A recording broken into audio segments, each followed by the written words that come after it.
Oh, hi, good morning and welcome to Ireland AM, Virgin Media 1. It's Monday, God help us. We hope you had a lovely weekend. It's the 19th of August. You're meant to be on holidays, but you're in here. He's very good. Here's what we've got coming up on today's show. This just being here is a holiday. There we go. It's a break, it's so a joy. much fun. With my pal, my old mucker. And we've got loads on the show for you this morning. Manchester City began their campaign for yet another Premier League title yesterday with a 2-0 victory against Chelsea. And we'll have the latest on that and the rest of the weekend sport for you coming up. We're also going to be running through the day's top stories, including the news that councils paid more than 54 million in compensation for public liability claims last year. That's coming up at 7:35 this morning. And we're going to be chatting to a psychologist about the benefits of children doing chores. We want to hear from you. Do you make your kids help around the house? Send in your thoughts to the number 0896 111 111. And we'll be talking about that later on. Do you make them do chores? It's such a terrible word. Chores. Chores. Jobs. Jobs. Few little jobs. Few little bits jobs. and pieces around the house. They're constantly, because they're on Revolut, my kids. Yeah. Oh, I should solve. Yeah. We're living in the future. Tap the money. Tap the money. Tap the money. Flying cars and Revoluts on the phones. And that's the number that you need as well, 0896 111 111. If you happen to have been at EP and you're up this morning at 7 o'clock, you haven't done EP right, but you know what? We can't talk to Alan Hughes this morning because he was at Kylie last night at a lecture picnic. He went to Kylie. So that explains where he is this morning. He didn't bother. He didn't come into work. We knew he wasn't coming into work, so that's okay. So he's sleeping it off at the moment. You know what? He's earned it. He needs a break. He does need a break. Bless him. Yeah, he doesn't get enough. He works too hard. Time off. Meanwhile, Deric's at University College Dublin this morning. What are you up to, Deric? Good morning, sir. Well, guys, I was at Kylie last night and I'm here reporting for duty. Oh! On about 4 hours sleep. Alan letting the side down. Well done, you. Shots fired. Yeah. There we go. What's happening? Anyway, lads, I'll tell you, if you are down at EP at the moment, get out of there quick because we do have some heavy rain en route as we work our way through your Monday. Over the coming hours, in fact, we're expecting some spot flooding through parts of the south and into the east, some strong and locally gale force southerly winds as well, especially around southern and eastern coast, and plenty of heavy rain, wet weather on the way. So as I said, pack up nice and early if you're down in Stradbally and County Laois. We're landed here on the grounds of UCD in Dublin, the Irish Tag Rugby Association. It's 25 years up and running. They've got the British and Irish Cup kicking off here at the end of the month. So we're going to be spending a morning with them over the coming hours. And be gentle on me now today, guys, because I'm a little bit delicate. Was Kylie any But we're doing good? okay. Was she good? Was Kylie good? Padam, padam. She was great. She was fantastic. She was. What time did you get to bed at? She lit up the crowd. It was great. I got home at about 3 o'clock.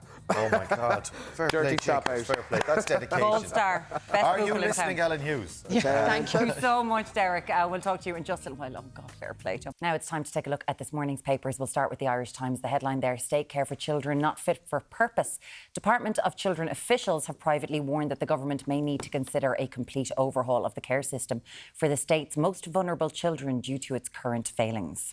The front page of the Irish Independent reads, councils pay out €54 million for slips and trips as claims rise. Councils paid out more than €54 million in settlement of public liability claims last year, with the vast majority relating to footpath falls. The Examiner says far-right agitators leak TD's home details. Home addresses of TDs and ministers are deliberately being published by agitators on frequently used websites, so the politicians can be targeted for protest and intimidation. The top story in the Daily Mail this morning, Minister, system is bad for our public patients. Health Minister Stephen Donnelly said he's determined to change the system, which is stacked in favour of private healthcare. The Mirror goes with Taoiseach terror warning. Taoiseach Simon Harris yesterday warned Ireland could be the target for a major terror attack. It comes as the Garda Commissioner Drew Harris raised the assessed threat level from moderate to substantial. And the Herald this morning leads with Kinahan wife targeted in €10 million hunt.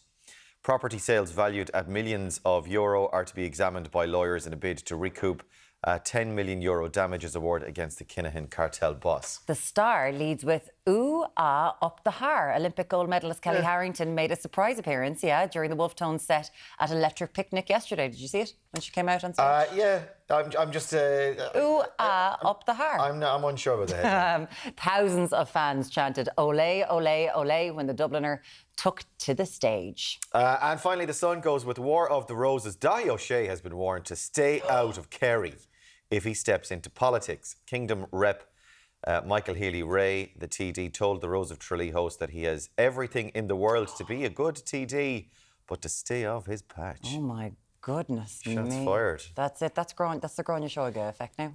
Are you running? Dahi. I was No. thinking you should run. Not going to run for the old politics now. First I'm all time in your right. life you've ever gone for a run, I tell you. Do you know what? We're so sporty that both of us are going to do sport next. We've got the lowdown on the matches from the weekend. Loads are running around the Premier League pitches, including Manchester City's 2-0 victory over Chelsea last night. I think you should go for it. I really do. Who? I'm backing you. You're backing me for Ballymount, are you? You get my vote. Lots more on the sport coming up after the break. Stay with us.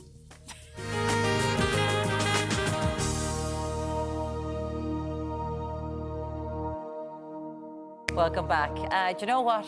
Such a busy weekend in sport. People were cheering all over the place because the Premier League returned to the screens on Friday, and last night the current champions Man City began their quest to remain at the top with a victory over Chelsea. Here with the latest from a football-filled weekend. We're joined now by Virgin Media's own Will Dalton. Will. Good morning. Very good morning. Let's have a look at the match. Well, it's the Premier League, but not as we know it. There's been some changes as well. We'll go through those in a couple of minutes. Yeah. But tell us about already Man City fans delighted. Yeah, just as you were with Manchester City, really. Look, I think for every club of the weekend, it was, we want to get back, we want to win under our belts, nothing too flashy or whatever, and that's exactly what Man City did. Wasn't, the best game they've ever played, with 2 goals. I suppose Man City have won for the last 4 years, but what's looming over them and has happened with other clubs is all of these charges against them for breaking transfer rules. 115, I think it is. Only Byrne. 115 charges against them. That's all that Chelsea there have is. a few themselves as well to worry about. So this is breaking, spending limits, transfer rules, all this kind of stuff. And are we ever going to see a resolution to this? Like, is something going to happen this season? Yes. Are they going to be docked points? Yes. Will there Well, be a title taken away from them? The date has been announced, and that's looming. So they're going to have to get their house in order. Now, they say they're very confident that these charges are going to be dismissed about them, almost unnervingly confident with so many charges, because there's huge penalties for these sort of things. As you said, the leagues could be taken off them, they could be relegated.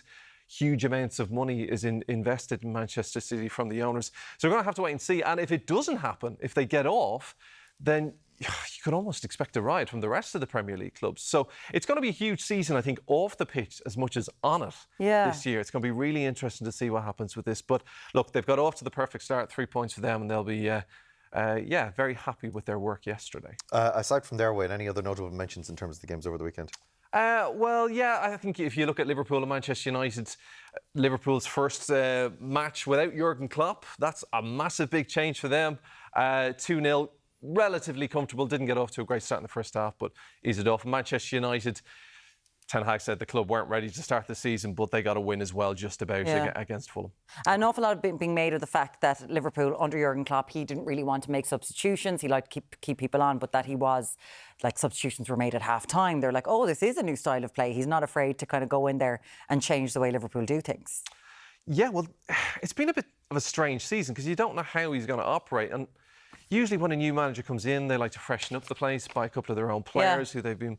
That's not really happened for Liverpool, which is unusual because even if a manager's been there, they like to keep things fresh, keep a new couple of faces coming in. The fans like to see that. Look, they won 2-0, but it's going to be, I think, another interesting season for Liverpool. A couple of those players. Mo Salah did score, but he's 32 now. How's the season going to go for him? A couple of players maybe want to leave. So, 32, I know. It's crazy. But we'll see. It'll be interesting for Liverpool. It keeps things, lively. What's going on with... Right, I was reading about this yesterday, and this is the changes to VAR. They've made some changes to try to make the game run more smoothly, to actually let refs be refs again. Is that the idea? Exactly. The one thing that hasn't happened, I'm really looking forward to, is this AI almost automatic offside decision. So, in other words, the decision will be made almost in real time, which I think will be a real jump forward. But it's not coming in, I don't think, until after the first international break, which will be September. So we'll hit pause on that one for the minute. But the big one we saw even yesterday was the handball. Kovacic had a handball against him in the box yesterday against Chelsea, just before, I think, they got the second goal. Last season, Stonewall penalty. This season, because his hands was a little bit loose, they were like, no, went to VAR quickly, and it was quicker, I noticed yesterday as well. So they're not being as stringent. They're kind of letting Michael Flatley hands happen. Do you know, like Exactly. old school? It's like, it's oh, going to natural. happen. You had ridiculous things where players were literally having to go like this, keep their players in or their hands in behind their back. So that's, I think, a progressive and positive move for the system. So yeah, there's been a few changes and we'll see how they work. But also I think as well, the extra time thing. Last year we had like 10, 11 minutes of extra time. Doesn't sound a huge amount, but when you add that up over a season for players, and we know they're paid ridiculous amounts of money, but for their welfare, we've seen the injuries that they've been getting. And I know you're laughing, Byrne, but it's getting to the point where the players are playing too many games a season. We saw it in the Euros. Yeah. You know, there was. But what have they done with extra time?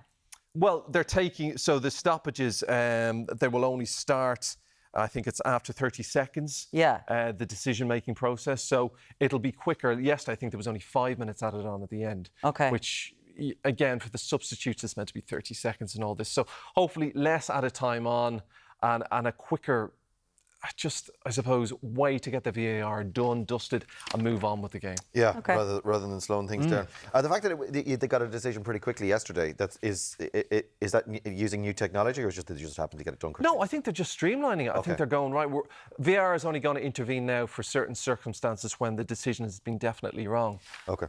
So that's... And what I thought was really interesting is that the Premier League Match Centre account, it's going to explain its decisions on Twitter.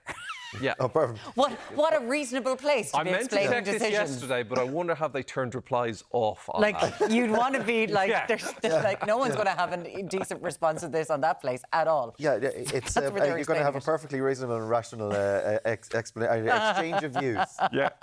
Without any issues Absolutely. whatsoever. Yeah. Okay. So what else are we moving on to now? We've got to get what game is coming up tonight. We have Spurs. We'll be taking on Leicester, a game that is known for its goals. Now, of course, Leicester came up last season. Spurs, I think it's the 7th time they'll have played a promoted side on the opening day, and they've won 5 of the previous 6. So it'll be an interesting one for Spurs as well to see. You know, they always flatter to deceive, you feel, with Spurs. Ange Postecoglou now is 2nd season in there. But again, be looking to get off to a good start against a promoted side. You would expect Spurs to win 3 points and see if they could put up a title challenge themselves this season. Okay, let's move on to you were over at the end of the Olympics. Paralympics starting I can't wait for the Paralympics start. It feels like 9 days to go. What? 9 days. 9 days to go. Paralympics is starting. You were there at the end of Paris, but we've got Israel Olatunde. What has he done? So he was running. A lot of people might think that this season is done and dusted, but there are still some races to go. We've, of course, Diamond League coming up on Virgin during the week in Lausanne. But Israel Olatunde was running in London yesterday and he broke his own national 100-metre record. He brought it down to 10.12. Look at that. Well, that was at the indoors. Literally hitting that was at the indoors earlier in the year when he won the national title again. But Israel, unfortunately for him, he didn't make Paris. The 100 metres is so competitive, and to get a time to be selected. But what he wants to do, his next goal, is to get closer and closer to that 10-second barrier. For every sprinter in the 100 metres, the 10-second barrier is Mecca. When you get past that, then you're into the big boys. You're into the big game.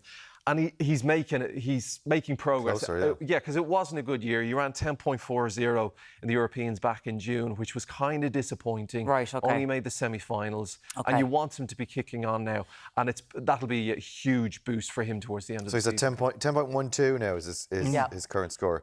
Wow, it's absolutely incredible. And he's edging so much closer. A very quick mention, Olympics just over. Paul O'Donovan rowing again, like straight. He's only just home, getting the lift home, and back in the boat straight away. You wonder, has the washing already been done or not? You know what I mean? It's still in the bag of the hole. Exactly.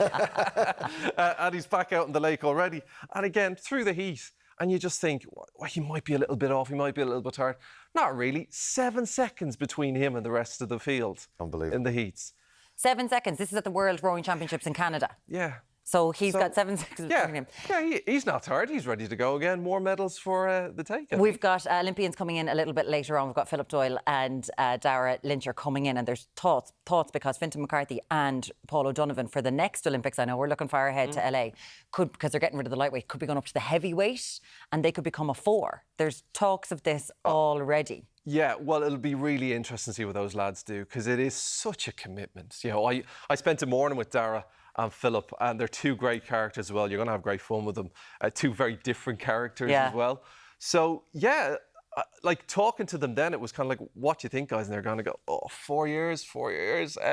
But I think as they come round, I think that, they'll take a little bit of time, and I'd love to see them go again, because I think those guys deserve a goal. As I said in Jaws, we're going to need a bigger boat for them. They are. You've been waiting all morning to say that. I'm telling you, right at half past, and he's got the first dad joke of the day in the whole studio. It took me half an hour, but we got there in the end. Well, thank you so much. Pleasure, guys. Cheers, pleasure. Welcome back. Now, home addresses of TDs and ministers are deliberately being published by agitators online so that they can be targeted for protest and intimidation. Joining us with this story and everything else this morning is political editor of the Irish Daily Mail, Craig Hughes. You're very welcome, Craig. Good to see you, man. Good morning. Hi. Loads in the news this morning, but this, well, the word substantial. There's a substantial threat, or Drew Harris has written to the Minister for Justice saying there's a substantial threat from potential extremist groups. And then there's this notion that all it takes is a quick Google and you can find the home address of ministers and TDs. Yeah, so I mean, we've all been kind of following this for quite some time now. The I guess rise in the far right and their level of prevalence. It was quite a step change yesterday in that letter from Drew Harris to Minister for Justice Helen McEntee, really saying it's gone from moderate to substantial. And the story in the Examiner really points out that just there was 20 TDs they could find at a really quick search on Google, find their home addresses. Now, this issue isn't a new issue. We've heard about it before, whereby some politicians have called for them not to place their home address on the ballot paper, but so far there hasn't been any movement on that. We saw in Northern Ireland, for example, former SDLP member Maria Cahill took a legal case after she wasn't permitted to run in the 2019 election because she refused to give her address, and at the time she had a barring order taken out against them, so she didn't want to give it for that reason. The law was subsequently changed now, and the law hasn't fallen in the north of there, so potentially we might see some movement on it down here. But I'm just wondering, given how prevalent or how easy it is to get access to people's addresses elsewhere, I'm just wondering about how effective that might be. But this is so, this is bonkers stuff. In one far-right online chat in recent days, Simon Harris was dubbed a target for execution, with another user saying that Mr. Harris faced execution at the hands of the military. It's like they're playing, World of Warcraft or Call of Duty or some, what is this chat? This is crazy stuff. Yeah, I think since the pandemic, we've seen a real slide in a much worrying, much larger proportion of the population down the kind of conspiracy theory rabbit hole. And I guess what was John Mooney noted in his piece yesterday was that the worrying thing for the Gardaí is that you got so many people who are actually putting their names to these threats, which I guess we hadn't seen before. Before you might have seen it, behind the cloak of anonymity. But the fact that so many more people are willing to put their names to this, I guess, shows how far down the conspiratorial rabbit hole they're gone. Right. It makes you wonder who'd be inclined to run or put themselves forward 100%. For public office when there's more and more and more of this kind of thing. And there's another question as well in terms of our public representatives are very connectable. I mean, the nature of Ireland, we are a village. It's very easy anyway to know where someone lives because they're only down the road or should they know somebody and they're at every wake and funeral and wedding anyway. The question is, should they be as accessible as they are? And then when you've got people publishing their addresses for all the wrong reasons, I suppose maybe new rules need to be put in place. Let's have a look at our money. 54 million euro of taxpayers' money. Councils paid out more than 54 million euro in compensation for public liability claims last year, and it's mostly like trips and falls on footpaths. Yeah, I mean the figures are quite astonishing when you think about it. For just trips, slips and falls, 54 million, up about 15% from last year, according to the Independent, and it gives a kind of breakdown of which council has seen the highest amounts of payouts. I was actually surprised to see that Dublin Fingal had one of the lowest levels of payout given the high density of population there. But it does note in the piece as well that there was some changes in the legislation which the Department of Finance have pointed to. That's around the duty of care legislation that was brought in last year. So they're saying, look, that'll take a bit of time to wash through, but basically it puts an onus on people to apply reasonable care in their own actions. It clearly hasn't come through yet, but I think they're hoping that might have lead to a decrease in the years to come. Because when you look at things like this, you always go, OK, there are some people, there's serious harm, and then other things you're like, sorry, are you chancing your arm? and you're kind of ruining the fun for everybody because insurance costs are going up at natural amenities, at things, and things are closing down all of the time because of these. Like 2,300,000 was paid out in Cork City over 90 different claims. Like that's a huge amount of money in a year. Sure, and I guess the piece also points to 2 High Court cases where the case that were thrown out, where someone sought damage in there. One for a woman who slipped on wet leaves, for example. So that I think that might indicate that there is a kind of push towards a bit more of a duty of care in these instances. But the figures are still astronomical. Because it's the sort of, like you see nowadays that everywhere, because you know you're driving along, people have cameras in their car because you're trying to protect yourself against what's going on. That we're just going to have to cover these places in cameras to be like, hold on now. Is that where it's going? It's a huge amount of money.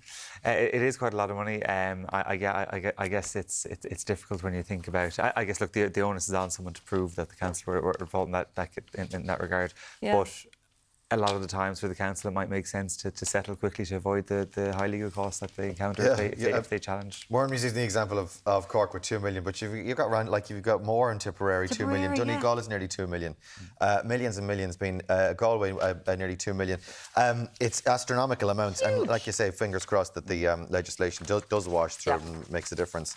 This is in Italy. Finally, Italian mamas say that school holidays should be shortened. I'd say there's a few Irish mamas listening as well that would be inclined to agree. Well, you can kickstart the campaign here now in Ireland AM to get. This is Warren's platform. Warren's running in Limerick. This is Warren's platform. Shorten the school holidays. Actually, just ban school holidays altogether. You're not getting the teachers' vote, but I tell you, the mammies of Ireland will be voting for you. They'll be voting for you. No longer an agrarian calendar. There's no milk. There's no cows to be milked. Go back to school, kids. Yeah. Make the summer great again for parents. That's it. So in Italy they get 14 weeks off. We get like 12 to that here, 12 weeks here. So the mothers want to shorten it. They do, and there's a petition signed by 60,000 mothers in Italy, we're told, who want to get the kids back to school earlier. I always had this idea of Italian mothers being, loving to have the family unit at home for as long as possible, but it seems now that they want to get them out of the nest and back to school as quick. Yes, they're sick of entertaining their children. This is the date. You can set your watch by it. This month, today is the day. This Monday, 2 weeks out from them going back to school, is the point where it's like, I've had enough of them now. I love them dearly. We were all there's looking no forward. camps the 2 weeks before school. All the teachers are getting ready to go back to school. This is exactly it, and the prep is underway. Yes. Just yesterday we were measuring up the grey school trousers. They're very big on them, but Warren, they'll grow into them. They'll grow into them. 0896 111 111. We'd love to hear from you. Should we shorten the school holidays like they want to do in Italy? A political editor of the Irish Daily Mail, Craig Hughes. Thank you so much for joining us this morning. Cheers. Cheers, Craig. We're sticking with children because coming up, does doing chores around the house, is it good for kids? Let us know your... Well, they destroyed my car washing it last Saturday, so I've got my own... I got scammed by my own kids. By your own kids. Let us know your thoughts. You can send them in 0896 111 111. We'll be discussing that shortly. Thank you.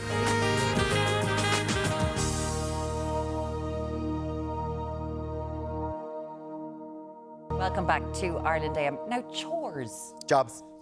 The bits. Chores is a terrible word. They're a part of daily life, but learning how to do them can also play a crucial role in a child's development. This morning we're joined by Dr. Claire Hayes, consultant clinical psychologist, to discuss. You're very welcome, Claire. Good morning, Claire. Thank you very much. Lovely to see you. Chores. Chores. Well, are we saying chores? Are we saying jobs? I don't like the word chores. I prefer tasks. That's or solid. helping out with the family. Yeah. Or contributing. Yeah. Oh, that's nice. Tasks actually turns it, kind of gamifies it. Yes.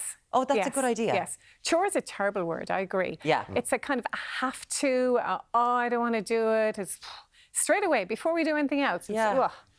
Obligation and negativity, yeah. So let's talk about children actually having to do jobs around the house. Yes. Is this a good thing? Absolutely. I think it's really, really important for lots of different reasons. It's important in terms of their development. It's important in terms of them learning to contribute to the family, in terms of taking responsibility for themselves. If they make a mess, they tidy it up. And it's really important in helping them become adults, become responsible adults. The snag is they don't like doing it. Yeah. And as adults, I think sometimes we present them in the wrong way.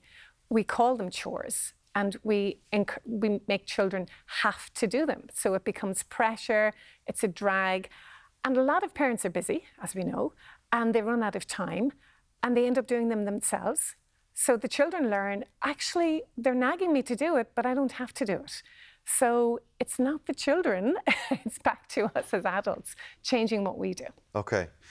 There's a sort of a thing where, yeah, like that, it's a negative thing. It's, I'm telling you to do it, do it, and it needs to be done by such and such a time. We're going to have an argument about it. This is all coming from a bad place, rather than teaching them, I suppose, a sense of, no, this needs to be done, and this is your opportunity to help all of us get this done, and we're all moving in the same direction. Exactly right. I mean, we're part of a family. Yeah. So we expect that everybody will help out. You know, that's the attitude that I would suggest. What if they're useless? What if they're useless, though? I'm not, the parents and the children. They're not up yet. They're not up yet. I can say they're not up to about half-age in the summer, but they're going back to school in 2 weeks, Claire. Right. But what if we know? I'm going to give them the job. I'd be quicker doing it myself. It's going to take them half an hour to do it, which is twice the time it'll take me to do it, and they'll make a terrible job of it. I think we take a deep breath and we let them do it anyway. And if we start when children are young, say age 2, 3, where we know they're not going to do it right, but if we do most of it, and rather than saying you can help and then the child doesn't do it and we run out of time and patience and we say, oh, it's okay, I'll finish it. If we do it the other way and we let the children help at the end, so we do most of it and then we say, so can you put the knives into the cutlery drawer, or can you set the table, the last piece? So the child is learning at a very young age to have a sense of achievement, a sense of accomplishment, and they learn to do it right, as opposed to they make a rush and then the parents just come in and finish. Right. Okay. Yeah. We'd love to hear from you on this, 0896 111 111, about your children and doing jobs around the house. We'll get to the ages in a second, but I'm just wondering, an awful lot of it is, you know, the pocket money, the financial incentive. Is this a good idea? Or like, you know, if you've got a 2-year-old or a 3-year-old, you know, doing up their own buttons. Like, do you need to be like, you'll get money if you do this? I think it's important for children to have their own money, to have a sense of responsibility around their own money and being able to save to buy something. Now, a lot of children don't need to save because it's given to them. Yeah. But I think it's really good if they have their own money and they have respect for it at a young age. But having said that, to equate that with if you do the vacuum cleaning, I will give you this amount. If you cut the lawn, I will give you this amount, I think puts parents in the position of being prisoners to their children and puppets to their children. So then the child can say, well, I'll do it, but you know, you haven't given me enough. So I think there's a balance. Right. And I think, yes, absolutely children need to have money and it's important for them to have it, but not necessarily for doing things that we as adults have to do. You know, put the bin out. Part of being because we give this sense of ownership. We were talking last week about, you know, tracking children and, you know, kind of low-jacking them or whatever. Yes. But, you know, it's like, you know, the privacy, it's your room, it's my room. Yes. There shouldn't be a financial incentive then to clean your room, to bring your clothes downstairs. Absolutely. It's like, that's yours. It's part of what you have to do. And I think it comes back to just very simple part of the family. So, you know, with teenagers, if there's squabbles around this, a nice opportunity to take is a trip in the car. So an adult teenager and chatting along saying, I'm finding this difficult. You know, I'm really finding this difficult. I'm part of the family here. I'm not the slave. I'm not the dog's body. And how is it when I come in from work, I have to do this and this and this and this and this? Can you help me out here, please? What do you think could be done? So brainstorming around it and saying, you know, why I don't like nagging you. Why do I have to keep doing it?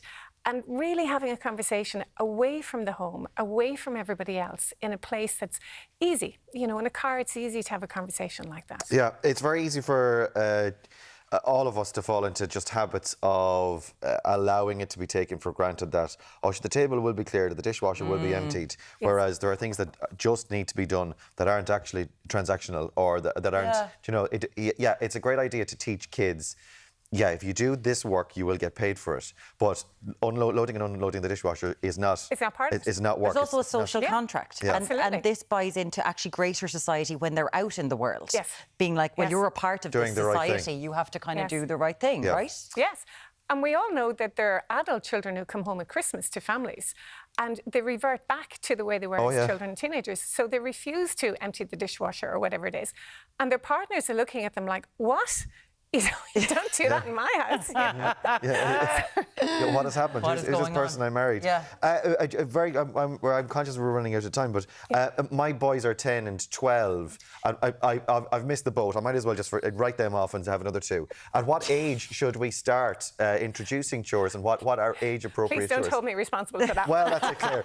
At the minute I get in the door, I'm going to say, Kate is listen, going to be like, it's all up to Claire's off the pack your Christmas card list. bags. Don't worry. Forget it. At what age should they be introduced to chores? Look, there's no shoulds. Shoulds are judgment, and then we Okay. think, oh, we've missed the boat. We can always learn. We can always do things a little bit differently. Maybe sometimes better, but certainly differently. So I think if what's not what might have worked when children were 6 won't work when they're 12, won't work when they're 16. So as parents, it's constantly evolving, constantly learning. It's like 12, you're into the preteens, you're almost there. So it's maybe more having a conversation with them, maybe negotiating. And acknowledging, you know, there's things that you do that you don't like to do. There's things that I do I don't like to do. Yeah. Tough. You know, we have to do it anyway. But you think like maybe at 2 or 3, have them doing little things? Absolutely. Yeah. Absolutely. It's Back. interesting. Yeah. Even younger. Marie Condon, if you see her with her own children, folding the clothes and having good fun and maybe putting on some nice music, and, you know, it can be a joy. It can be, well, maybe that's too strong You a do word, but together. it can be Fake fun. it. It can be fun. Pretend it's a joy. Yeah. We would love to hear from you this morning on jobs that kids do around the house. 0896 111 Dr. Claire Hayes, consultant clinical psychologist. Thank you so much for that this morning. absolute pleasure. And thank Thanks, you for Claire. telling Ray you should have 2 more kids. Fantastic. Fantastic. My wife's got to be delighted. Still to come, we talk going viral and minding your mental health with Australian weather presenter Nate Byrne. Plus, Philip Doyle and Dara Lynch, 2 of Ireland's powerhouse rowers, will be telling us how they won double sculls bronze in Paris. We'll see you after the break.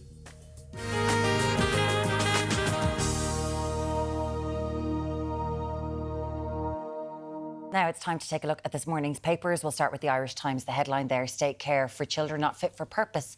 Department of Children officials have privately warned the government that they may need to consider a complete overhaul of the care system for the state's most vulnerable children due to its current failings. The front page of the Irish Independent this morning reads, councils pay out €54 million for slips and trips as claims rise. Councils paid out more than €54 million in settlement of public liability claims last year, with the vast majority relating to footpath falls. The Examiner leads with far-right agitators leak TD's home details. It's the addresses of TDs and ministers. They're deliberately being published by agitators on frequently used websites so that politicians can be targeted for protest and intimidation. The top story on the Daily Mail, Minister, system is bad for our public patients. Health Minister Stephen Donnelly said he's determined to change the system, which is stacked in favour of private healthcare. The Mirror's front page, Taoiseach terror warning. Simon Harris yesterday warned Ireland could be the target for a major terror attack. It comes as the Garda Commissioner Drew Harris raised the assessed threat level from moderate to substantial. And the Herald leads with Kinahan wife targeted in €10 million hunt. Property sales valued at millions of euro are to be examined by lawyers in a bid to recoup a €10 million damages award against the Kinahan cartel boss. The Star says, ooh-ah, up the har. Olympic gold medalist Kelly Harrington made a surprise appearance during the Wolf Tone set at Electric Picnic yesterday. Tens of thousands of fans chanted, ole, ole, ole, when the Dubliner took to the stage. And finally, The Sun goes with War of the Roses. Dahi O'Shea has been warned to stay out of Kerry if he knows what's good for him. This is if he steps into politics. Kingdom rep Michael Healy-Rae told the Rose of Tralee host that he has everything in the world to be a good TD, but to stay off his patch. That sounds like Michael's worried. They used a wet shirt picture of Dahi on the front of The Sun as well. There you go. There you go. Now they know what they're up to. Looks like it's getting serious. Well, has Dahi expressed an interest? He hasn't. This is only off the back of I don't Granny think so, Shoghi's no. news. Thanks for all your messages. They were talking about the mamas in Italy. They get 14-week summer holidays in Italy. Yes. That is quite long. We get what, eight or 9? 12. Summer holidays. Summer holidays for secondary school. No, but for primary school, you're talking 8 weeks. Right, yeah. Eight or 9. Yeah. So it's not that comparable, really. In Italy, imagine them being off for 14 weeks. The Italian mothers are raging. They've signed a petition saying, They don't want to entertain their children I'm up at the anymore. walls. Oh my God, Italian mothers, I'm so sorry. Kate says, we're wondering, are the school holidays too long? Yes, school holidays should be shortened. It's about time off work for parents. It's impossible to take all your annual leave combined to stay at home with them during the summer break on top of the time off during the school year. Absolutely, they should have a break from school. But shortened slightly. I suppose the whole idea of the summer holidays was the agrarian calendar when we were kind of farmers and the kids would be used as workers during the summer. Cutting turf and whatnot. That's it. James has been on. He says he's a teacher. Oh. Do you want to have a guess what James is? I'm going to say, if I was a teacher, I'd be like, I'm not giving up these summer holidays because it's hard enough as it is. James says, as a teacher, the number and length of school holidays is just right. Shocker. James says, it gives the teacher time to prepare lessons for the coming year. That what you're doing during summer holidays? You get plenty of time there, James. That's Do you know what? There's a lot of preparation and fair play. 82% of vacancies in secondary school teaching positions aren't even being applied for. So I'd say let's not shorten the school holidays. We won't have any teachers at all. Oh, well, this is it. That's actually a really good point. Yeah, but particularly in the secondary school system, huge shortages. Absolutely.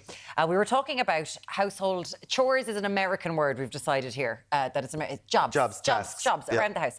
On whether children should be doing it. We had consulting clinical psychologist Dr. Claire Hayes in, and she was like, yes, they should be doing it. Mairead, my 17 and 15-year-old have part-time jobs. Chores like dishwasher and putting away the laundry are non-negotiable. This summer we gave our 12-year-old pocket money to do extra things like tidying presses and hoovering, but it was more to give her a sense of purpose when everybody else is working. That's interesting that the 17 and 15-year-olds have jobs. But again, as we were talking to Claire about, there's, like you said, the non-negotiables in the house. There's things that have to be done. You shouldn't be paid for those necessarily. And then I suppose when you go outside the home and you work, then you get a sense of earning money. Amanda says, I have a 17-year-old, 9-year-old and 3-year-old. The 17-year-old is bone idle lazy and just close over the bedroom door. If she's willing to live in that mess, well, so be it. All right, OK. So you're... OK, she lives in her own... Yeah, filth. Sometimes you just should put up a nuclear sign on a teenager's door and go, I'm not going in there, do not pass, tread with care. 0896 111 111, jobs around the house for your young ones, and when did you start them? We would love to hear from you. We'll be back right after this. Stay with us.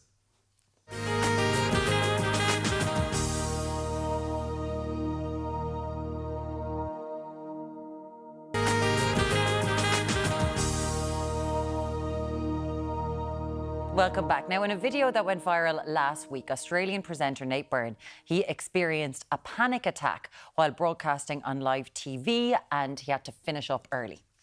Before we chat to Nate about how important it is to prioritise mental health, there he is. Let's take a quick look at the video. Big falls right through that part of the country, and we're going to see lots more rain in the days ahead. I'm actually going to need to stop for a second. Some of you may know that I occasionally get affected by some panic attacks, and actually that's happening right now. Lisa, maybe I could hand back to you.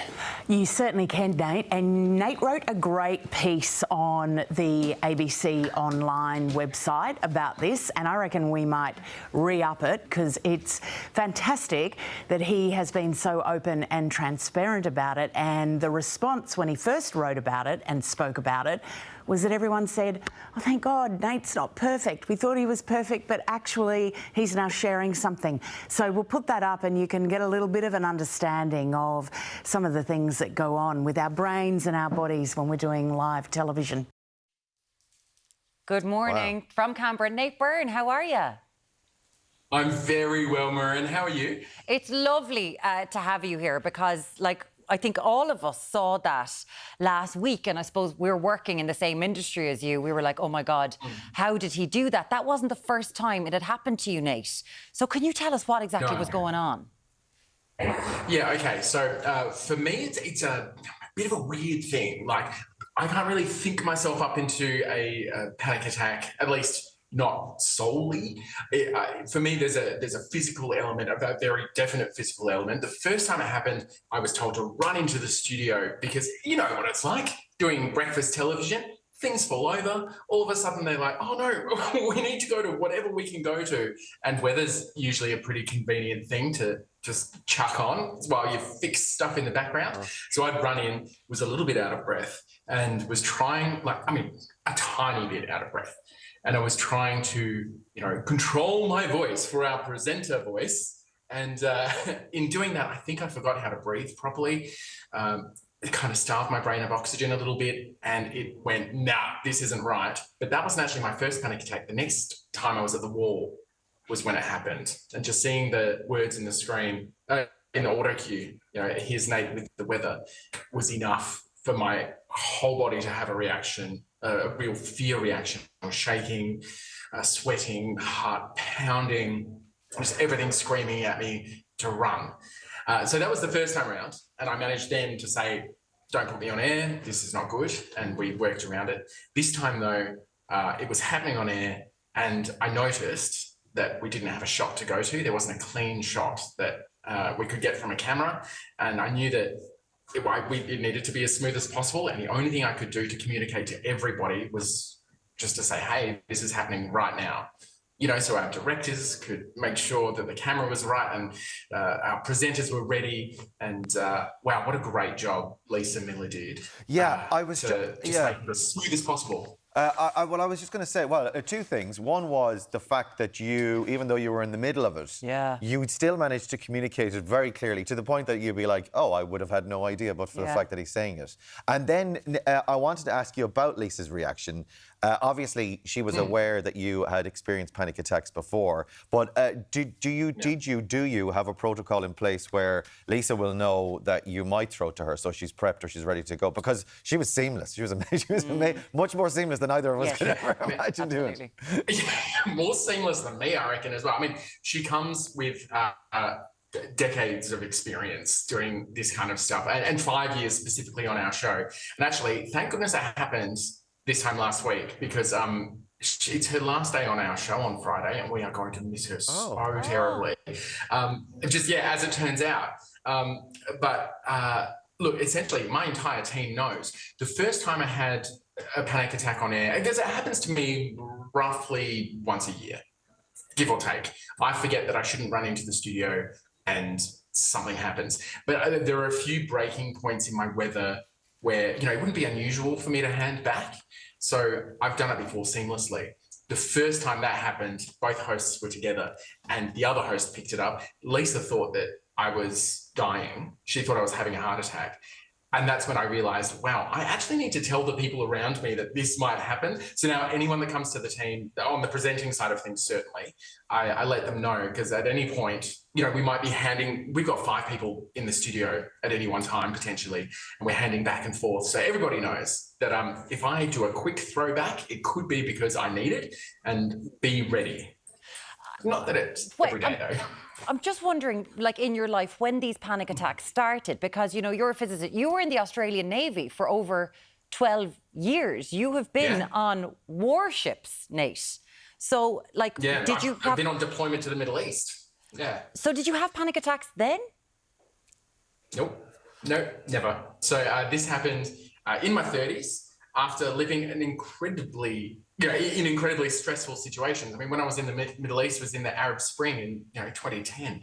Like, I was in Byrne when the Saudis rolled over the causeway in their tanks. Like, there was no problem for me. And the weather wall. So I'm a meteorologist and an oceanographer now, and was in the Navy for a while. The weather wall and doing the weather is my favourite thing in the world to do. And I'm a science communicator too. It's everything I love. So this should be my safe, happy space, right? And it was just because that first time I ran into the studio, stood at the wall, my brain realised that I put it in a dangerous situation. That's why I made that connection. I can run into the studio and sit at the desk. We've got several sets. So the desk, I can sit at the couch, I can stand anywhere else in the studio and be slightly out of breath and not have a problem. It's just at that position at the wall, at the weather wall. Okay, so it's being out of breath and being at the weather wall, and it triggers you. But in terms of then what's going on inside your head, like, are you catastrophizing in some way? You're thinking, oh God, I can't do this, or is it just that this is going on and I have no control? Two sides. And it's been that way since the start. My body starts doing something that I have no control over, and there is a definite fear response. But then another part of my brain, because I'm a scientist first and foremost, takes a look and says, hey mate, it's almost like I look at myself from outside my body and just, what's going on? There is no reason to be terrified. There's no actual threat here. What's happening? And that's actually what led me the very first time it happened to go immediately to a doctor. I've done just enough neuroscience back when I was at uni to know that it was something brain related. And when it comes to brains, neurons that fire together wire together. So if there's something going wrong, it's best to nip it in the bud early. Otherwise, it establishes itself more and more strongly as time progresses, and then can, in some people, especially in the case of panic attacks, become something truly debilitating. And we were talking about this this weekend with people. I knew you were coming on, and people who have had panic attacks, they're like, oh, it's the first time is the most frightening thing in the entire world, because you kind of think you're dying as to what it happens to you. And kind of asking people around the studio, you know, if you had one before, and it's like, I think I have, I'm not quite so sure. So is this connected to anxiety and mental health for you, as you said, or is it neurons firing in the brain? And how do you cope with it? Because you have been very open in talking about this now, because of course it happens so visually. Well, yeah, number one, I didn't have a history of it, and number two, it was very public. So there's no reason and no drive for me to feel any shame attached to it. I was terrified the first time that I would never be able to do my job. That, you know, this is the place that was happening at the weather wall, and that's a crucial part of what I do. And so that scared the heck out of me. So for me, this is purely physiological. It's not psychological so much. When I'm standing at the wall a little bit out of puff, 9 times out of 10, I can get away with it. But every now and then I go, oh, just having that thought, could this be the one? If that thought occurs, it's much more likely to turn into a panic attack. Yeah. Panic attacks are related to anxiety, definitely. That people can have a more generalized anxiety problem where, you know, they're just always a little bit on edge. And this is an acute example where it's run away and your body just gets more and more into that fear response until whatever that perceived threat is taken away. And for me, it's the camera. The second the camera cuts away from me, it's over. It's done. It's wild. It's like flipping a switch. Wow.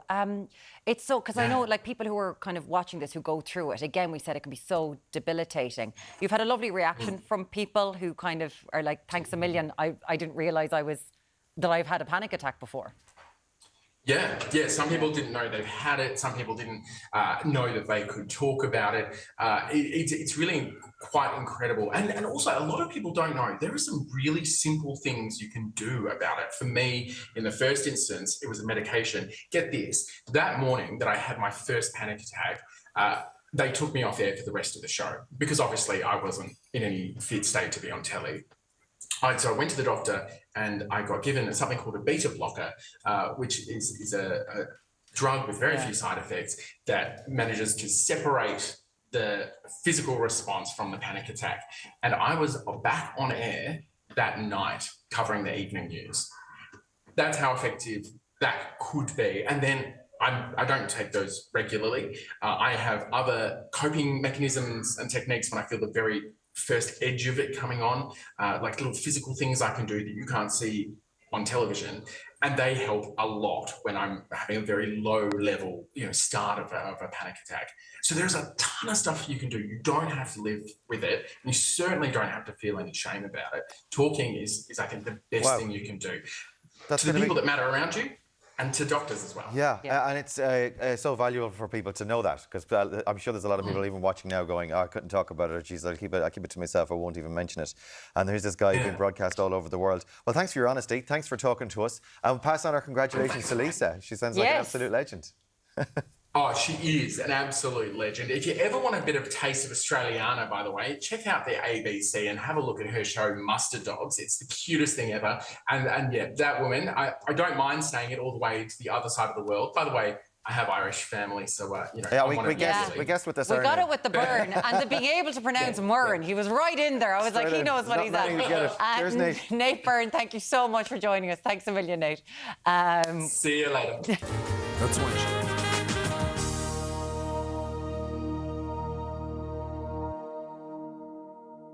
You're very welcome back. Now, if you're looking for a dinner dish that'll tickle the taste buds, then Edward Hayden has you covered.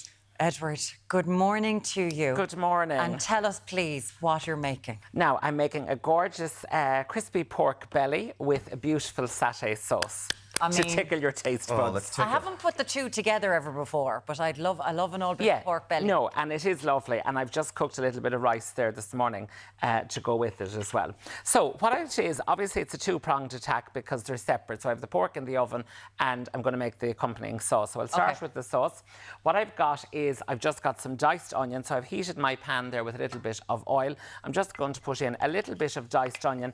And then I suppose the other three main aromatics that we're familiar with.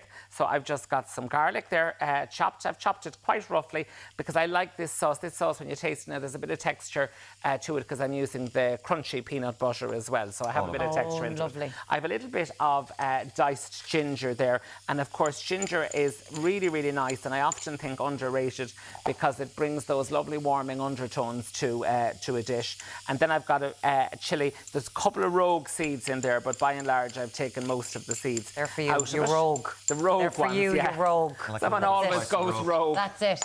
So what I'm going to do is I'm literally just going to start sauteing this off nice and gently. And is this your sachet sauce that you use for everything? This is sachet sauce I use for everything. And I kind of like sometimes with sachet, because particularly if you're going to reheat it, it can be difficult to reheat it without burning it. So I sometimes like at home to deconstruct it a little bit. So if we're doing chicken sachet at home, I might thread the chicken onto skewers, maybe with a bit of vegetable, something, bake those in the oven, and then kind of mask them with the sauce when they come out. Gotcha.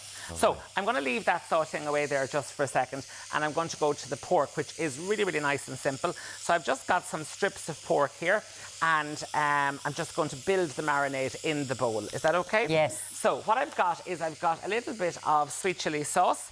Okay, so a couple of tablespoons of that going in there. I'm going to use some soy sauce. Now, what I'm actually using is I'm using two different types today, and I'll come back to the other one in a second, but I'm using the lighter one here for this because I don't want it to be too dark as it kind of cooks in the oven. Right. So I'm going to use the lighter soy sauce. I'm going to use a couple of tablespoons of that. I've got a bit of garlic there as well. So I've got 4 cloves. Again, I've just chopped it even rougher again because it's really just as an aromatic. Pop that in. And then what I've got, and they're really nice, of course, is that lovely star anise, that lovely licorice or aniseed smell. Again, I think this is really nice for either sweet or savoury cooking. Okay. It just gives a really nice flavour. So I'm going to pop those in. You don't need to crush them or bruise them or anything like that. I'm happy just to pop them in because it's flavoured by infusion. Okay. So what I'm then going to do is I'm just going to pop on the gloves and I'm just going to give that a little mix around. Now, it's not something that you need to leave marinating for too long because obviously it's going to be cooked in the marinade. So it's not that we're going to take it out, but we're going to cook it in the marinade. So that in the oven process will allow it to kind of infuse the flavours. So don't feel you have to do it the night before. I'm happy to just do it now and I can stick it straight into the oven. Ideally, what would it be like half an hour? You don't even need to because it is going to go into the oven with the marinade. So give it a mix around just like so. And then I've got a baking tray here which I've lined with baking parchment. I'm going to put the pork strips in there and I'm going to put all of that marinade in there as well. So what I'm then going to do is I've said to you, you want to set your oven for 170, 325 or gas mark 3 and we're going to leave that preheat and then I'm going to just cover this with a layer of tin foil. And the tin foil is key because what this does is it actually allows a little bit of steaming to happen. Okay? So that will steam there in the marinade. You're going to leave that for about an hour and a quarter, maybe an hour and a half, depending on the size of the pork in the oven. So pop that into the oven. I have one I'll show you in just a second. Pop that into the oven and maybe for the last 10 minutes just take off the tin foil to crisp it up, but you will be surprised it will have coloured up in the oven as well. Okay, so that's the pork. I'll show you the finished product in just a second. Back to the sauce here. So you can see my onions, garlic, chilli and ginger are all nicely sautéed down gently. Then you need to do this in relatively quick succession because the peanut butter will have a tendency and a capacity to burn. Again, reminding you I'm using the chunky peanut butter. So I'm going to pop that in there and just start melting that down. And then, as I said, in quick succession, we're going to add in the coconut milk. I would always use the full-fat coconut milk for this recipe because I'm going to use a bit of water as well. And I just opened that this morning. And again, you know, with the heavy coconut milk, it has like the chunky bits at the top. So pop all of that in. And then I have said to you in the recipe that you need to add a little bit of water as well. So I'm going to pop in the water just to thin it down, okay? So I'm literally just going to allow that to simmer down gently. What I have over here is this one. one that I've just started a little bit earlier. So you can see it's a really nice kind of a chunky sauce. I'm going to finish that off then with some lime juice. So I've just rolled and squeezed my lime. I'm just going to pop in the juice of a lime into that. Okay. He's so prepared. And look then, there that he just ripped it apart with his bare hands. Oh, yeah, absolutely. You're just so good. We're very primal down in Greg. So good. I'm going to pop in a little bit of coriander in there as well. Just tear that in. And again, as I said, just as a colouring, I'm going to add some of the darker soy sauce in here as well. It's quite light. Yeah, it is quite light. And if you just see, I'd pop in that soy sauce and you can just see the change of the colour that we've got there as well. And overall, that's simmering to get it to that. How long will that Again, you're take? talking about 15, 20 minutes. You don't need to leave it for too long. And you can see here now my lovely crispy pork belly that I've literally just taken the just taken the tin foil off just before we went, you know, to the news there at 8:30. Did you say an hour and 15? An hour and 15 in there for that. Again, you need to make sure, particularly with pork belly, that it is cooked right the way through to the centre. I'm just going to give you a small little tapas-style portion here. And what I'm going to do is I'm just going to pop a little bit of the pork belly. How much do the lads pay you to give you it's a tapas size more? Pete's like, don't you dare give him any more. A big lot. And then we're going to just give you a little bit of that beautiful sauce on the top. And then what I'm going to use to garnish that up is I've just got a few sliced spring onions or scallions there, and you could put a little bit of coriander on there as well. It's definitely Friday night vibes, isn't it? Friday night in front of the telly. This is Friday night amazing. in front of the telly, yeah. Oh my God. Giving us coriander. Coriander. It's done. So it's just really nice. Again, use pork belly. Oh, it's very hot. Oh my God. Talking back to you, Myrne. Sizzle Use is there. pork belly, use chicken thighs. As I said, maybe the use chicken the chicken thighs and would be vegetables. amazing. I love a Bake beef those in the satay, same yeah. way. Beef satay is gorgeous as well. Yeah. So this sauce you could use with any of those, really. Absolutely. And it freezes very well if you're a freezing type of person, that you can make a batch of it, because you mightn't use all of this and then revisit it next week. Yeah, great idea. I'm never in the kitchen. That deserves a clap. That is that is delicious. You're very welcome. Edward Hayden, thank you so much. Try it out, Myrne, at home. Try it. That's the next step. I was baking and cooking this weekend, so maybe. I loved a couple of her questions. Oh my God, the star anise, so that's very handy. It's like, as if. It might be in the cupboard, I don't know. Yeah, she wouldn't have a shopping trolley without a star. Chancellor, you're our little star. Edward is our star anise. Thank you so much, Edward. Thank you so much. On the way, we'll be chatting to Deric at Tag Rugby.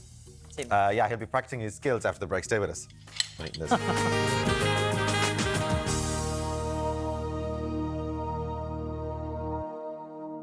Welcome back. Now, we love a man in uniform, and he's got a brand new uniform. Deric's been running around UCD all morning. Yeah, he's showing off his tag rugby skills, and, no better man, particularly the first thing on the Monday morning after Electric Picnic. Yep. Do you know what?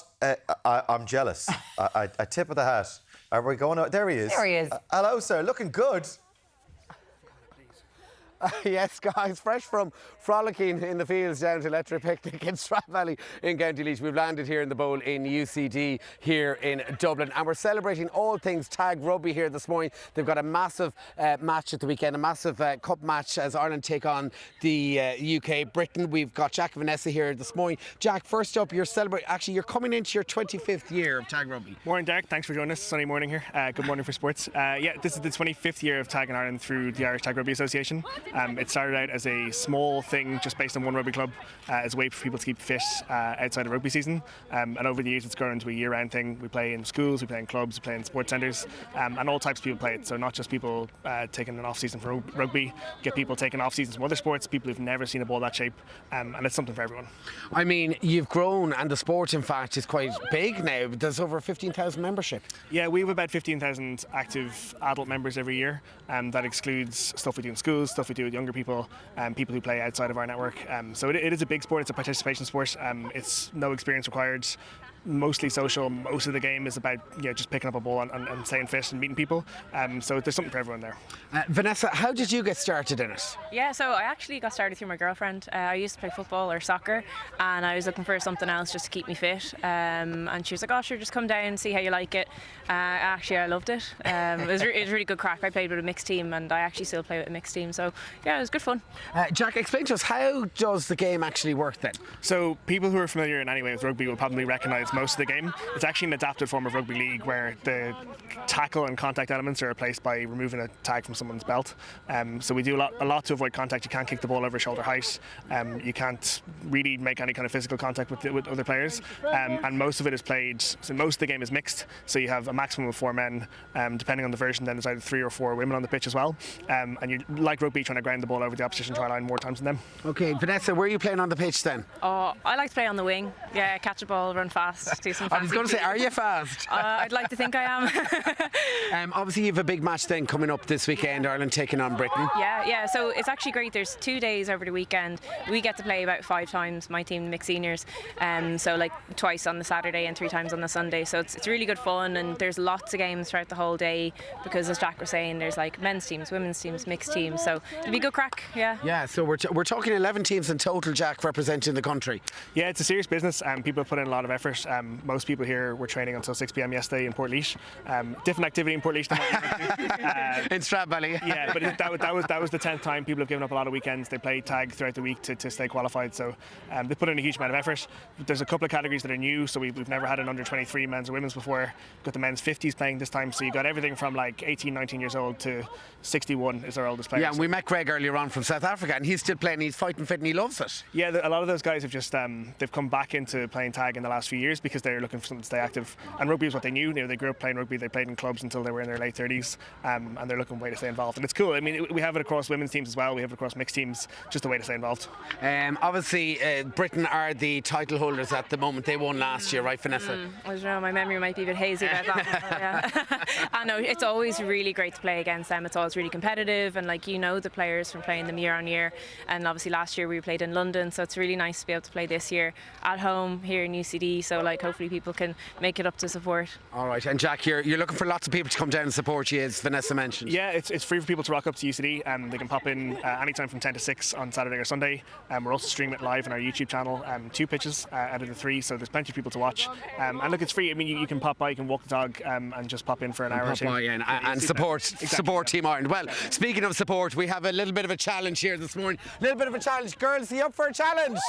Yes, they are. They're fighting fit here this morning. Half them are down TV at the weekend, but they're flying it here. Right, what are we going to be doing? I've got Niamh, my defender, here beside me. What are we doing, Simon? Okay, good morning, Deric. We're going to be doing a tag and hip twist drill. So the challenge is, Deric, you're going to try and tag 16 of our best attacking players, yourself and Niamh, and we're going to have a challenge. Can you tag more than Niamh, or I'll count? All right, okay. We've got a little bit of music. So you're going to step in and use your 2 hands, please. Okay, you know I'm a little bit delicate here this morning. Right, here we go. Come on, so team. Ready, go. Let's go, let's go, let's go. The first one. Up ball. Whoa, 1 to Niamh, 1-0. Number 2. Step in. Up ball. Okay. 2, 1-0. Good. 2-1 to Niamh. 3-1. That's it, Deric. Step in. This is harder than it looks. 3-2. 3-all. Well done, Deric. 4-3 to Niamh. Oh, 4-all. No, both missed. 2 hands. Unlucky. 5-4 to Niamh. 6-4. I mean, there's. 1 more. 6-5. Well done. That's very good. Great defending. Come here. That's harder than it looks. Yes. Hand-eye coordination. Well done. All right. 4 to me, 9 to Niamh. Where can we find out more online? It's on our website, tagrugby.ie/join. All right, there we have it. The big cup here at the weekend as Britain take on Ireland. Go Team Ireland! Back to you guys in studio. Come on, Ireland. That's the energy. How does he do it? He was electrocuted until 3 o'clock in the morning. Go on, good man. I think he's on drugs. That's it. I do. I think it's caffeine, at least. Caffeine. At the very least. Maybe, I don't even think he is. I think it's water. We're going to stick with the sport because still to come on today's show, rowers Philip Doyle and Dara Lynch talk winning bronze Olympic medals, if they're still in good order, and returning to their day jobs as doctors, of course. Plus, we'll be curling up with some kittens, courtesy of the DSPCA. They're bringing in animals. It's going to be a good one. There's King Charles as well. We'll see you after the break. Stay with us.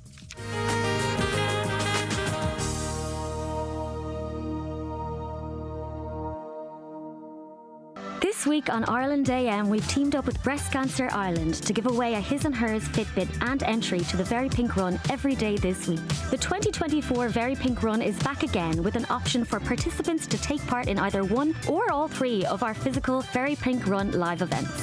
Being held in Dublin on the 31st of August, Kilkenny on the 1st of September, or Cork on the 8th of September. You can run, jog, or stroll, something for everyone. Every fun-filled step taken as a part of the Very Pink Run is a step closer to saving lives. A fun-filled experience for you and a powerful act for those affected by breast cancer. For more information, visit verypinkrun.ie. For your chance to win, just answer this question. How many colours are in the rainbow? A, 2, B, 7.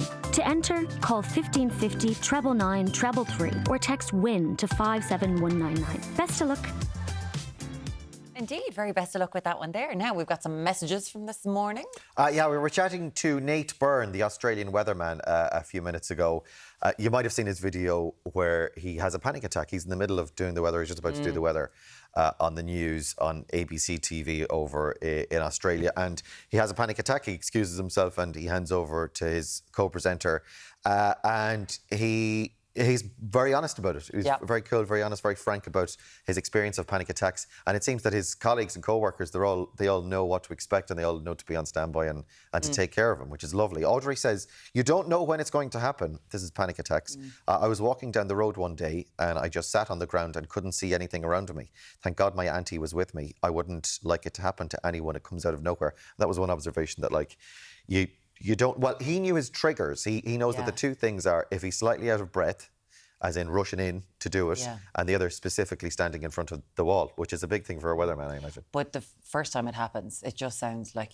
You've no idea. You've got no frame of reference. It sounds absolutely terrifying. So for anyone who does go through that, I hope you're doing okay, because it's pretty debilitating, of course, in those moments. And thank you to Nate for chatting to us with those. We were also talking about household jobs for the kids, and whether it's a good thing. We were talking to Dr. Claire Hayes, a consultant clinical psychologist, about this, and she says it's a fantastic thing for kids to learn this sense of responsibility, and whether it should be linked to money. She was like, you know, you have to be able to do it even without a monetary sort of prize at the end. Alice said, I started giving my children jobs from when they were 4 onwards. Simple things like picking up papers off the ground and putting them in the bin, wiping down the table. As they got older, they started doing painting, they helped with the gardening. My 2-year-old grandson now, he helps to pick up his toys and he puts them back in the box. Now, she goes on to say, mind you, he loves emptying them all back out again. But he's good at putting them in. We know, but he knows that when it's time to tidy up, he puts them in the box, and that's his job. The right thing to do. Fair play, Alice. No, in fairness now, I have to be fair. My kids do pick up after themselves as well.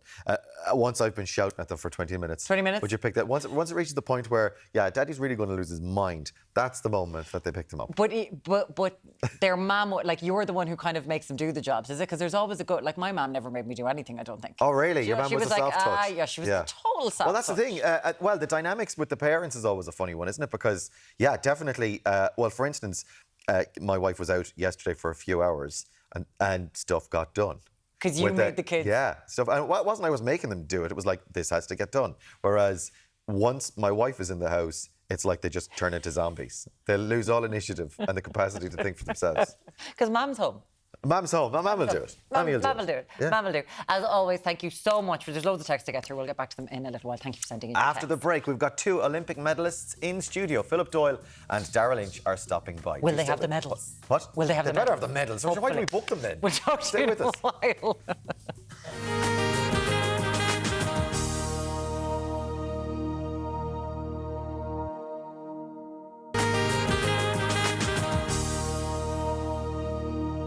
Welcome back. Now, our next guest played a pretty big part in securing Team Ireland's most successful Olympics ever just a couple of weeks ago. We're delighted to be joined by 2 of our Paris history makers. Please welcome bronze medalist rowers Philip Doyle and Dara Lynch. Gentlemen, it's lovely to see you. Good morning. How are you? Morning. Good, thanks for having us. You're so quiet. We'll chat during the ad break. Here we go. This is it. Come on, say what you were really saying during the ad break. What a haul. I mean, like we just said there, record-breaking, a greatest ever performance for Ireland. That welcome that you received in Dublin last Monday was humongous. How did it feel? I think I've said the word savage about 100 times in the last 2 weeks. It just felt, class. Just seeing the O'Connell Street so backed up the whole way. It was amazing, So you get the Dublin one, right? But then you travel to Clonmel, to where Clonmel, a town Tipperary, not known for its rowing there now, Dara, but you've certainly put it on the map.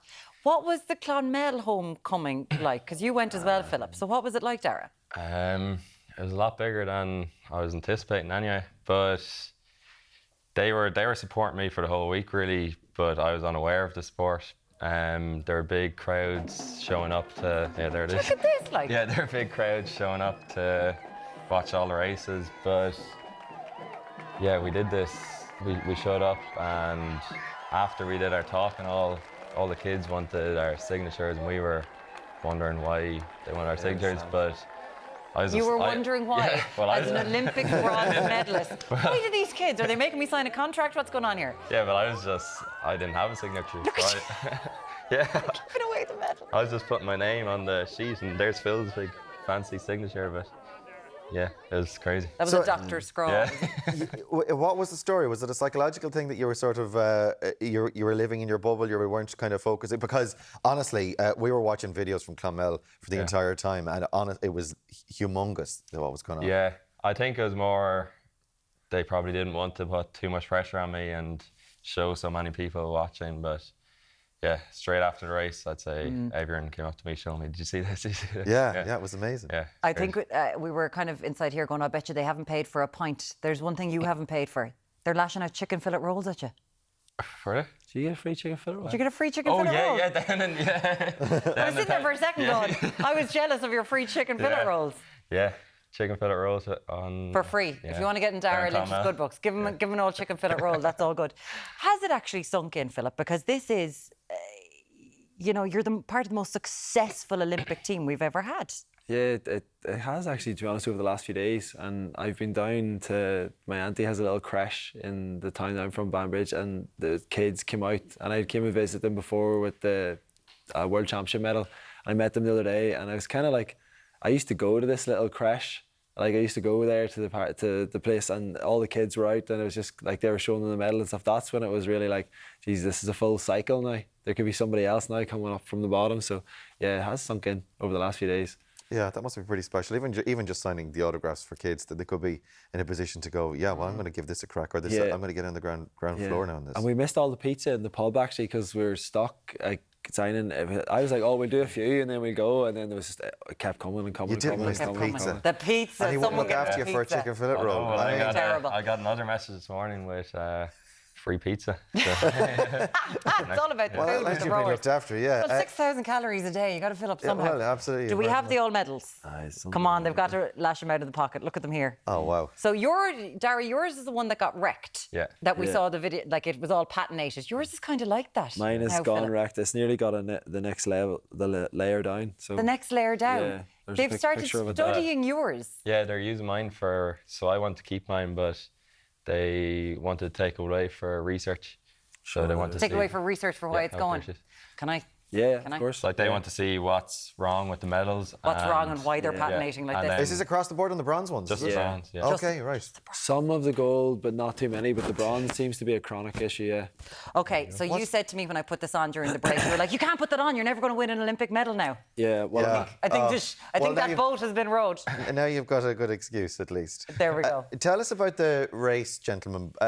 Well, first of all, Philip, tell us about the night before. I mean, like even when I'm coming in here in the morning, I get a bit nervous. I'm like, oh, geez, I've got that big... I've to go and do that. I imagine representing the nation on the biggest sporting stage in the world will give you the jitters the night before. How do you prepare? Well, to be honest, we had Mona winning her bronze 2 nights beforehand, but we had a rest day, so I had to and they were racing so late. And we get to bed quite early, so I was in the room trying to be like, right, get down, get the body down, get the heart rate down, get sleep, and I got sleep that night. And then Daniel won the medal the next night, and Daniel's from 30 minutes up the road from me, so I was like, okay, he won one. We have our medal race tomorrow, time to get to bed. And I actually struggled to get the body down, but then I managed to get into a nice rhythm, got my book out, read it, went to sleep. So the night before, perfect, felt great. Okay. Genuinely got straight to sleep the whole way through, and then I woke up to go to the bathroom at 4:30, and I was walking to the bathroom. I was like, "You're racing for an Olympic medal in 3 hours." I was like, "No, don't think about it. Don't think about it." And then I got back to sleep, and then we woke up. We do a bit of training the morning of the race just to get the body warmed up, and then I came down from that. I was like, "I'm feeling good. feel good, body feels good, mind feels good. And then I tried to eat the breakfast, and I was like eating sick. Yeah. It was, and I was looking across at him, and I was taking like little bites, and I was like, this is grim, isn't it? And he was like, yeah, I can't eat this breakfast at all.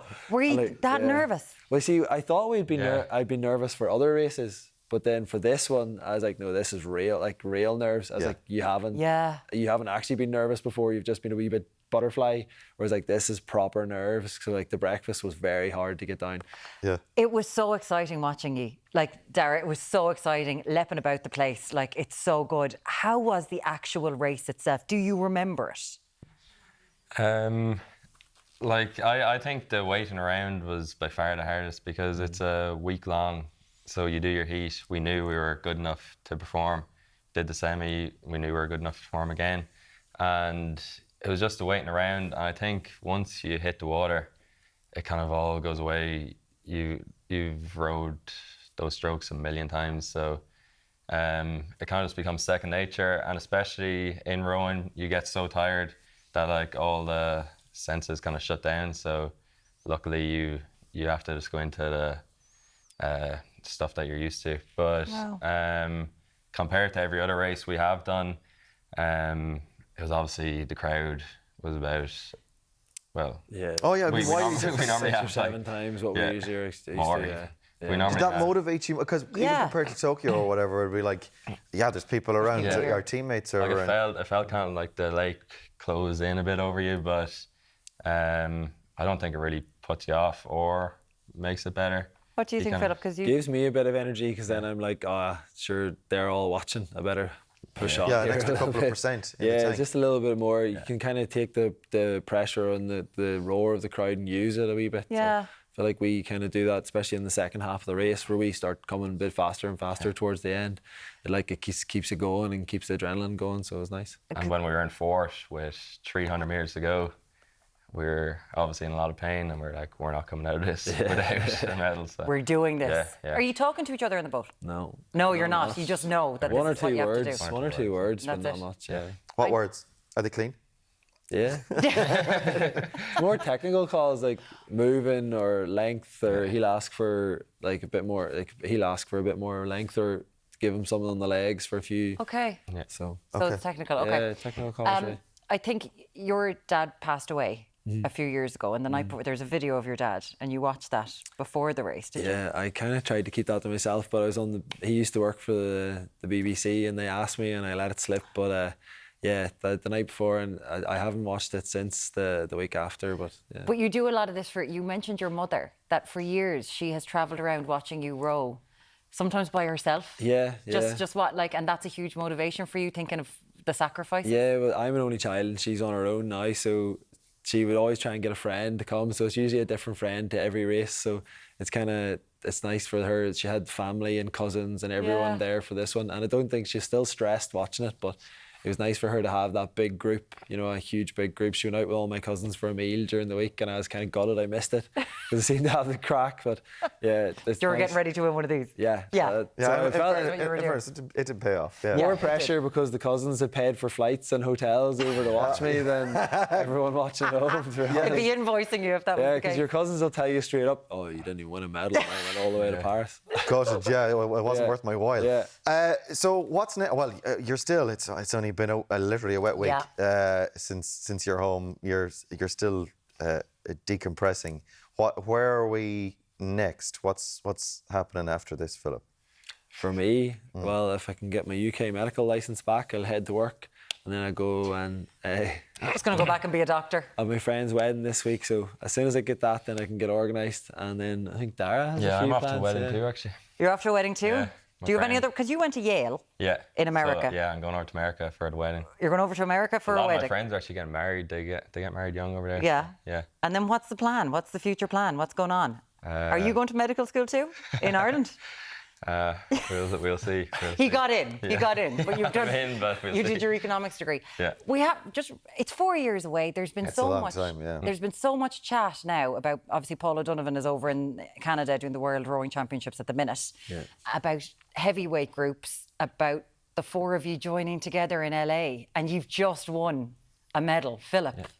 Yeah, well, Paul kind of fired it out in an interview And I kind of caught us by surprise. He said, "Oh, we're doing a 4-man next year," but it sounds like not a bad idea. If we could get a quad going, maybe could be good for a bit. But so Paul O'Donovan fires out a lot of things in interviews. Yeah, he does. Yeah, he does. Yeah. So did you know he was going to throw you under the bus at some stage? No, not really. like this. But no, it would be a nice thought now, to be honest, next year if we could see how fast that boat could be and if we all had the time. But definitely give it one more season, a few races next year, because it'll be post-Olympics, and the competition does dip a little bit in intensity because a lot of people take a bit of time away after the big one, and then it starts to ramp up coming into the Olympics. So it would be nice to... Well, that's not a no.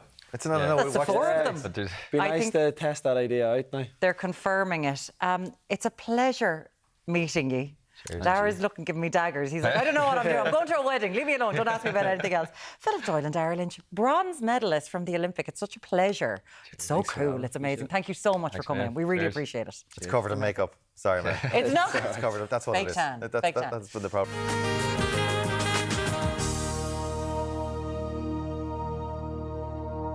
Welcome back to Ireland AM. Our next guest is a New York Times best-selling author whose books have earned her the title of Ireland's fantasy darling. Oh, fantasy darling.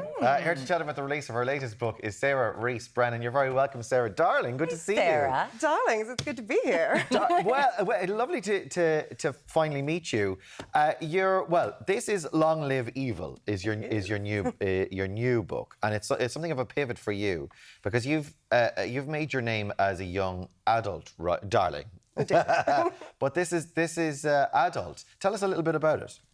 Long Live Evil is the story of a dying young woman who walks into the world of her favourite fantasy series and then meets her favourite character, but finds out that she is the villain of the story. Oh, so it's quite like you. It's quite meta. Exactly. It is. It's got a lot of layers going on to this. Where did you come up with this sort of an idea? I think there's a lot of portal fantasy. A lot of people think about going to the story. I mean, anyone who's seen a reality TV show and been like, oh no, don't pick him. I wish things could be different, has thought about going into a story. So I just think it's something that almost all humans want to do. And I kind of wanted to make my adult debut by saying, I think it's quite an adult feeling, that feeling you're like, am I not the hero of the story? Are things not going to go well for me? Yeah, well, and that's also the thing. When we all live our lives presuming that we are the hero of the story, we only see things from our perspective, from our point of view. We think that we're the main character in our own novel. Yeah, but this is kind of flipping that on the head. The fact that she's chronically ill is something that you've put kind of at the centre of this, and it's something that you had in your own life. Because you had cancer. It's true. I had late-stage non-Hodgkin's lymphoma, and I now mentor people who have cancer as well, so I've seen it a lot. And obviously, cancer isn't fun, but if you ask someone to, lie down and read books for a year, I'm your woman. That was...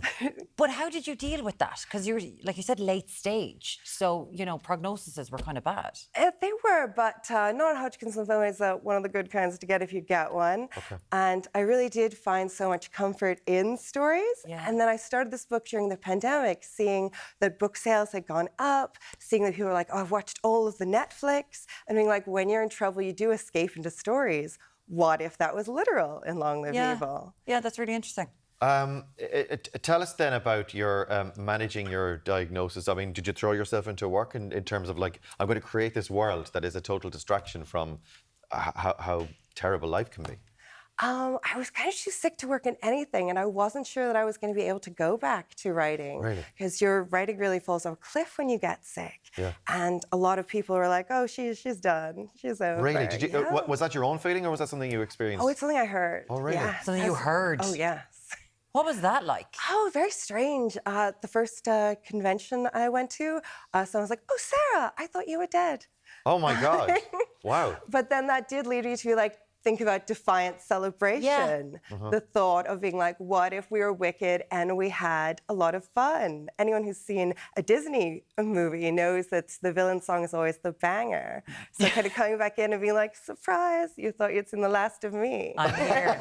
Nice way to put it. That's a lovely perspective to have, yeah. And then did you feel your perspective, well, when you hear that, oh my God, I had heard you had died. Has that changed your perspective in your own outlook in life? Not just in life, but in your career as well? It did, in that it made me think not about writing to market, but about really writing the books of your heart. Okay. And the stories that will touch people. Because I've had some people say, oh, I just had a really great time with it. And I hoped that they would. As you said, being meta and modern, I kind of think of stories as like lasagnas. Okay. Cheese on top, so it's fun. So some people tell me, oh, I had a great time. And someone else is like, oh, my mother went through cancer and reading this book made me feel closer to my mother. Okay, I gotcha. I love that. Yeah. The genre that you're writing in, like from going from young adult and now to purely adult, you know, that is a big leap. But my God, fantasy and romantasy, it's huge. Like it is really taking this huge breadth, and an awful lot of it are women at its core. Absolutely. What is that world like? I think almost every generation we see an explosion of women who are reading and making up language. Nathaniel Hawthorne back in the day called them a damned pack of scribbling women. And I think if you see even at Taylor Swift concerts, this mass of women who are devoted to story and united in love of story. The people who grew up reading The Hunger Games are like, well, I'll keep having that, please, is what has caused this amazing swell. And this idea of when life is hard, like, I think escapism gets a terrible rap because, of course, going into a fictional fantasy land for a while, escaping from your problems for a while, thinking about being loved in an epic way for a while is fun for people. It helps you cope with things. You're like, all right, I can deal now. I'm back in. This is all good. Tell us about, your work has been recognised, not just in terms of the books and in terms of sales and in terms of your success, but when, we've heard from other authors before, when you write a good story, the big studios come knocking. And you've some experience with that as well. I mean, tell us about Disney. Oh, well, Disney came knocking quite recently and asked me to do a tie-in for the movie Tangled, which is one of my favorites. Wow. But the first ones who came knocking were Netflix, and that was actually while I was still ill and kind of being like, oh, it's all over, no more writing for Sarah. And then they're like, well, we think you'd be good at writing this tie-in for Netflix's The Chilling Adventures of Sabrina. And I'd been a huge Sabrina Teenage Witch fan as a kid, so I was like, yes, no better woman. And they give you scripts, but also it made me think about audiences more because I went online, I was like, who loves this show? The people who buy the books are the ones who love the show. And I'm thinking about when you're a super fan of something, you love it so much, you want to go into it. And then that inspired my next novel that was just for me, Long Live Evil. And these are tie-ins. These are tie-ins that are based then around these existing stories.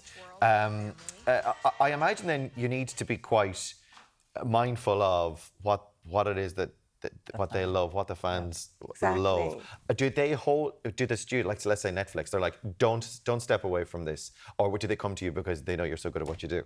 I think they come to you because they think that you have a voice that will work well. I think they were quite surprised that I was like thinking so much about audiences. They're like, oh, how did you know they'd like this? And I was like, because I think I know how audiences work. I know what they love. I know when they want two characters to be together, or when they want to hear more about a character's backstory, the story that tells you who they are. Oh my God, will that fandom let you know? The brand new book, Long Live Evil. That's it. It's written about me. Is that what you're looking at? Sarah Rees-Brennan, thank you so much for joining us this morning. Thank you so much for having me. me. And best of luck with Disney. Fantastic. Thanks. Now, Sarah. Coming up next, some furry feline friends have found their way into the studio. We met them a few minutes ago. Some heartbreaking stories. We'll talk to you in just a minute on Ireland Day.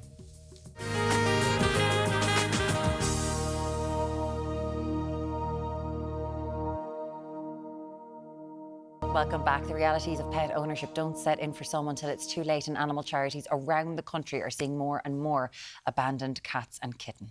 Here to talk about the issue is head of the cattery at the DSPCA, Colm O'Donoghue, alongside the DSPCA's head of veterinary, Elise O'Byrne-White.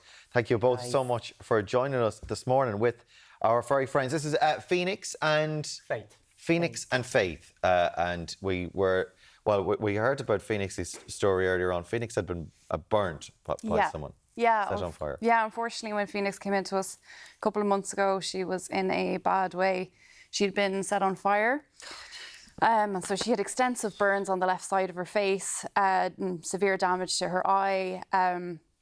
But I think it's been a team effort to get her back on track. And she had extensive surgery there a couple of weeks ago. We managed to take the skin from her shoulder and put it onto her face. So she's had a full face reconstruction and now she's nearly ready for adoption. And she's great. Like, she's lovely. She loves the pets. Great with humans after everything she's been through. Colm, are you seeing between March and September, is it about 700 kittens and cats? Well, over the year, it would be close to 1,000. So in that time, it would be... Close to 1,000? Over the whole year, yeah. And are these cats being dropped into you, rescued, cats being abandoned? Various different ways. Sometimes abandoned. Sometimes our inspectors go out and take up cats where there's been cruelty and issues. Last week we had a bag of kittens found by the side of the canal, and thankfully somebody saw them before anything happened. Yeah. So there's a myriad of ways that they can Hard come in. job, isn't it? Yeah. Yeah. Like, you must get really, some days you just must not want to look a human in the face for what they can do to poor animals. Well, most humans are very good and most humans care for, and we get a lot of people coming up and they are looking to help and they are looking to rehome. So, you know. Faith is wrestling with your microphone there. Oh. Just going, what's this? Let's talk to the nation here. So what's the process then, Colm, in terms of like when a cat comes in? I mean, when you're dealing with that many, you must have it pretty streamlined. Yeah, so there's a number of things. So if it's a kitten that comes in, or when they come in groups of kittens, our aim is to get them out on foster. So we look for people to take them out on foster until they're old enough to get vaccinated and until they're old enough to be rehomed. Okay. And would you be looking for people then that, in terms of minding them or fostering them short term, would they need to already have animals in the house? Or No, there'd be different. Sometimes it's better not to have another animal, and in other cases it doesn't really matter. Okay. So, like, if you have an animal, you can still come in and foster. Yeah. Or if you don't have an animal but you want to foster, and we can do short term and we can do long term foster, because depending on the need of the individual animal. Okay. And at least working with various animals in the DSPCA, like, they're coming in all the time. Does it feel like there's more going on at the minute? Because we're hearing so many stories about animals. To be honest, it's always so busy. And like Colm was saying, this time of year we are inundated with kittens.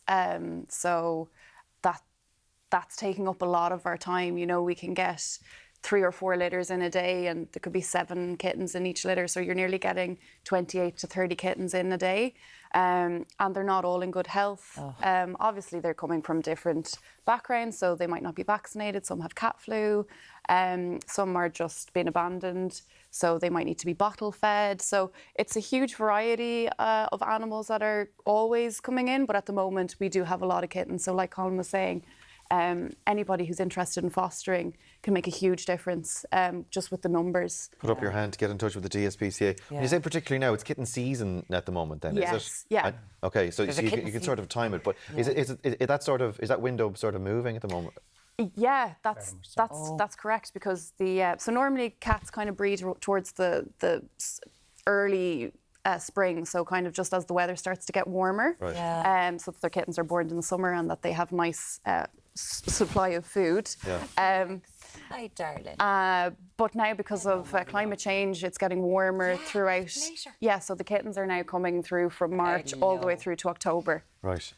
Give us your website, Colm. Where do we find you?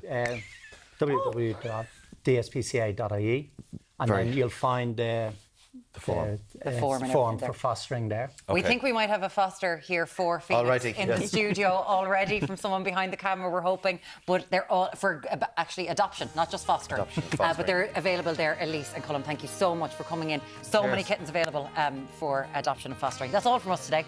Thanks so much for joining us. Show, we're going to speak to the woman who marries herself and wrote a book about it. And we're running through the latest news from around the world. We'll talk to you tomorrow from 7. Bye.